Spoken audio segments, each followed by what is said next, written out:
ఉదయం 5 గంటలైంది. చెవిలో ఇయర్ ఫోన్స్ నుండి ఓంకారం కంటిన్యూస్‌గా వినబడుతుంది. అలా ఓంకారం వింటూ ప్రశాంతంగా ఒకతే నడుచుకుంటూ వెళ్తోంది స్వాతి. 10 నిమిషాలలో యోగా క్లాస్‌కి చేరుకుంది. 6 గంటలకు తిరిగి ఇంటికి చేరుకుంది. బీటెక్ ఫైనల్ చదువుతున్న స్వాతి పేరుకి తగ్గట్టు స్వాతి ముత్యంలా అందంగా ఉంటుంది. తనని చూసిన వాళ్ళు ఎవరైనా సరే ఒక్క నిమిషం అలానే చూసేంత అందంగా ఉంటుంది. తనను చూసి పెద్దవాళ్ళు ఎవరైనా మహాలక్ష్మిలా ఉంటుంది అంటారు. అమ్మాయిలైతే అసూయ పడతారు. అబ్బాయిలైతే ప్రేమలో పడిపోతారు. దూరం నుండి చూడటం తప్పితే దగ్గరకు వెళ్ళి స్వాతితో మాట్లాడాలంటే భయం అబ్బాయిలకి. దానికి కారణం తన బిహేవియర్. అబ్బాయిలకు చూస్తేనే ఏదో పురుగుని చూసినట్టు పెడుతుంది ఫేస్‌కి మాట్లాడాలని ఎలా అనిపిస్తుంది? అలా అంటావు ఫ్రెండ్స్ అడిగితే అబ్బాయిలతో ఇలానే ఉండాలి. వాళ్ళకి లీనియన్స్ ఇవ్వకూడదు అంటుంది. స్వాతి ఒక మామూలు మిడిల్ క్లాస్ అమ్మాయి. యోగా క్లాస్ నుండి ఇంటికి వచ్చిన స్వాతికి గుమ్మంలో ఉన్నప్పుడు వాళ్ళ అమ్మ పాట పాడుతున్న భక్తి పాట తనకు వినిపించింది. పూజ తొందరగానే చేస్తుంది అమ్మ అనుకుంటాను. లోపలికి వెళ్ళింది. హాల్లో పేపర్ చదువుతున్న స్వాతి తండ్రి మూర్తి, హమ్మయ్య టైంకి వచ్చావు బంగారం. మన ఇంటి పూజారి అదే మీ అమ్మ పూజ ఇప్పుడే స్టార్ట్ చేసింది. పూర్తయ్యేసరికి ఇంకో గంట పడుతుంది అని అడిగాడు స్వాతిని. నేను టీ పెడతా గాని అమ్మని డిస్టర్బ్ చేయకండి, మీరు ప్రశాంతంగా పూజ చేసుకొనివ్వండి అని కిచెన్లోకి వెళ్ళి ఒక చిన్న కప్పులో వాళ్ళ నాన్నకు టీ, తనకు ఒక కప్పులో హార్లిక్స్ కలిపిన పాలు తీసుకుని వచ్చింది స్వాతి. వాళ్ళ నాన్న టీ తాగి అబ్బా ఎంత బాగా పెట్టావు టీ అన్నాడు. మూర్తి గారు ఎప్పుడు ఇంతే, కూతురు ఏం చేసినా తెగ మెచ్చుకుంటారు. కూతురు అంటే ప్రాణం. స్వాతి తల్లి రాణి పూజ ముగించుకుని వచ్చేసరికి తల్లికి కూడా టీ ఇచ్చింది స్వాతి. వాళ్ళ అమ్మ నాన్నలకి కాసేపు కబుర్లు చెప్పి ఫ్రెష్ అయ్యి బ్రేక్ఫాస్ట్ ఫినిష్ చేసి స్కూటీ మీద కాలేజ్కి వెళ్ళిపోయింది స్వాతి. కాలేజీలోకి వెళ్ళేసరికి ఒక చెట్టు కింద కూర్చుని ఉన్నాడు స్వాతి ఫ్రెండ్స్.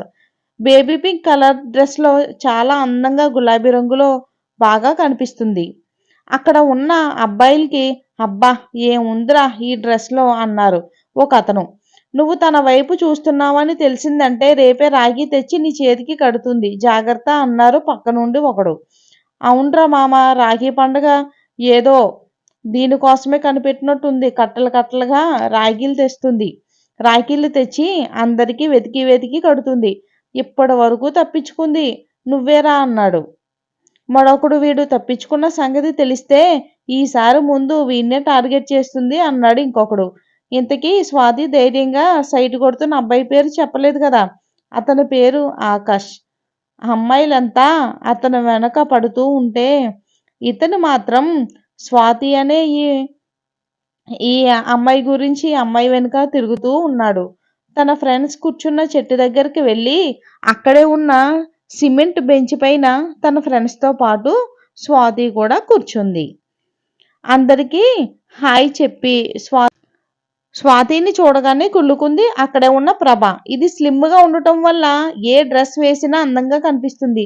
పైగా ఆ లూజ్ హెయిర్ ఒకటి, అబ్బాయిలంతా దాని చుట్టూనే తిరుగుతున్నారు అని కుళ్ళుకుంది అని తిట్టుకుంటూ పైకి నవ్వుతూ స్వాతికి హాయ్ చెప్తూనే ఆ కుళ్ళు కక్కడానికి అన్నట్టు మాట్లాడటం మొదలుపెట్టింది ప్రభ.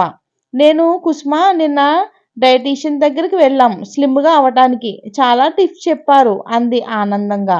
దీనికి డైటీషియన్ దగ్గరికి వెళ్ళి డబ్బులు ఖర్చు పెట్టడం దేనికి? నన్ను అడిగితే చెప్తాగా అంది స్వాతి. అవునా, ఏం చేయాలి చెప్పు అంది పక్కనున్న స్వాతి. స్వాతి బెస్ట్ ఫ్రెండ్ వల్లి పెద్దగా ఏమీ లేదు. చిట్టి, వల్లి, ప్రభ లంచ్ బాక్స్ చూడు. ఆ 3 డబ్బాల్లో కనీసం ఒక డబ్బా తగ్గించి తింటే సరిపోతుంది. తర్వాత నిదానంగా ఇంకొక డబ్బా తగ్గించవచ్చని అంది స్వాతి. అందరూ నవ్వేశారు అలా చెప్పేసరికి. ప్రభాకు మాత్రం ఒళ్ళు మండిపోయింది. మా మమ్మీ అన్నం వదిలితే అస్సలు ఊరుకోదు అంది తిప్పుకుంటూ. ప్రభా, మరి ఫైనల్ ఇయర్ అవ్వగానే పెళ్లి చేస్తారంట ఇంట్లో అన్నావు కదా, నువ్వే చెప్పావు కదా. అప్పటి వరకైనా తిండి తగ్గించకపోతే ఇంకా లావుగా అయిపోతావు కదా అంది స్వాతి అమాయకంగా. చుట్టూ ఉన్న అందరూ నవ్వు ఆపుకోవడానికి ట్రై చేస్తున్నారు అని ప్రభ గమనిస్తుంది. నా పెళ్ళికి మా నాన్న ₹1,00,00,000 కట్నం ఇస్తారు. అందుకే అబ్బాయిలందరూ క్యూ కడతారు. నాకు డైటింగ్ చేయవలసిన అవసరం లేదు అంది పొగరుగా ప్రభ. ఒళ్ళు మండింది స్వాతికి. ఓయ్ నువ్వే కదా డైటీషియన్ దగ్గరికి వెళ్ళా స్లిమ్ అవుతా అన్నావు. ఇప్పుడేమో ఇలా అంటున్నావు. అసలు నీ లైఫ్లో నువ్వేం చెయ్యాలన్న క్లారిటీ ఉందా నీకు అంది. స్వాతి నొసలు చిట్లించి ఒకేసారి గతుక్కుమంది ప్రభ. ఈలోపు వల్లి క్లాస్ టైం అయ్యింది. పదండి వెళ్దాం క్లాస్కి అన్నారు. అంది ఒకేసారి. అందరూ మూడు డైవర్ట్ అయిపోయింది. పదండి పదండి అంటూ కదిలారు.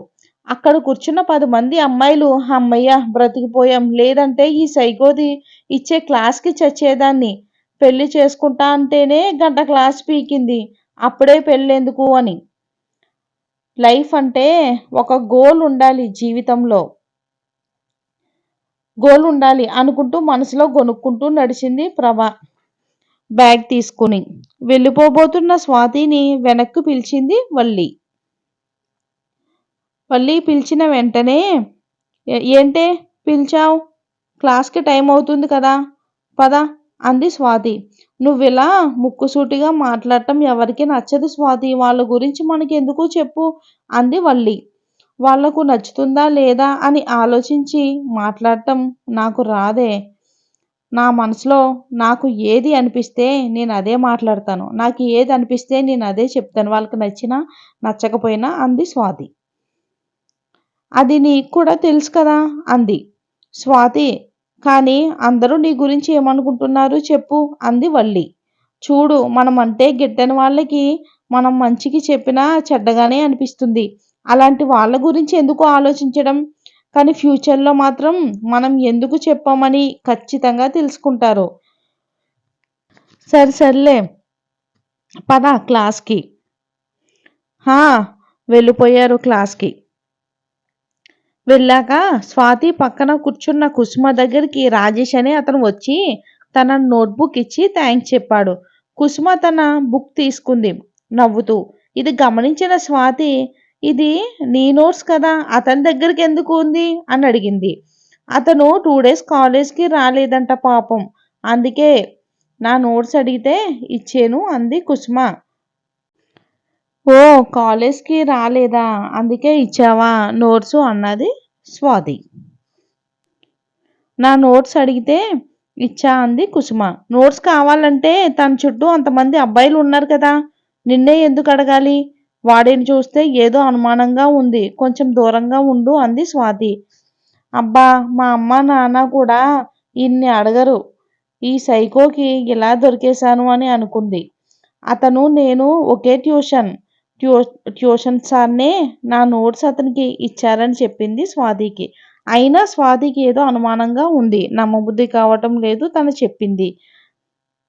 అప్పుడు క్లాస్ స్టార్ట్ అయింది కాబట్టి నా నోట్స్ తెచ్చి ఇచ్చేశాడు అంది. సర్లే, ఏదైనా పిచ్చి వేషాలు వేస్తే నాతో చెప్పు అని మాట్లాడుతూనే కుసుమ బుక్కుని క్యాజువల్గా తీసి ఓపెన్ చేసింది స్వాతి. దానిలో ఒక పింక్ కలర్ పేపర్ ఫోల్డ్ చేసి ఉంది. ఇదంతా కుసుమ గమనించలేదు. తన ముందు కూర్చున్న అమ్మాయి హెయిర్ క్లిప్ చాలా బాగుంది అని అడుగుతూ వేరే అమ్మాయితో మాట్లాడుతూ ఉన్నది కుసుమ. క్లిప్ బాగుందని పిలిచి, ఎక్కడ కొన్నావు ఈ హెయిర్ క్లిప్, చాలా బాగుంది అని ముచ్చట్లు పెట్టింది మరో పక్క స్వాతి. కుసుమ నోట్స్ బుక్లో ఉన్న పేపర్ ఓపెన్ చేసింది. తీరా అది ఏంటి అని చూస్తే స్వాతి అనుమానమే నిజమైంది. ఆ బుక్లో పింక్ కలర్లో ఉన్నది ఒక లవ్ లెటర్. ఈ మంచి స్టోరీ మీకు నచ్చిందని మనస్ఫూర్తిగా కోరుకుంటున్నాను. వీడియో చేయడానికి చాలా టైం పట్టిందండి. వీడియో నచ్చితే లైక్ చేసి ఛానల్ని సబ్స్క్రైబ్ చేయండి. Thanks for watching friends. Have a nice day. మరో వీడియోలో కలుద్దాం.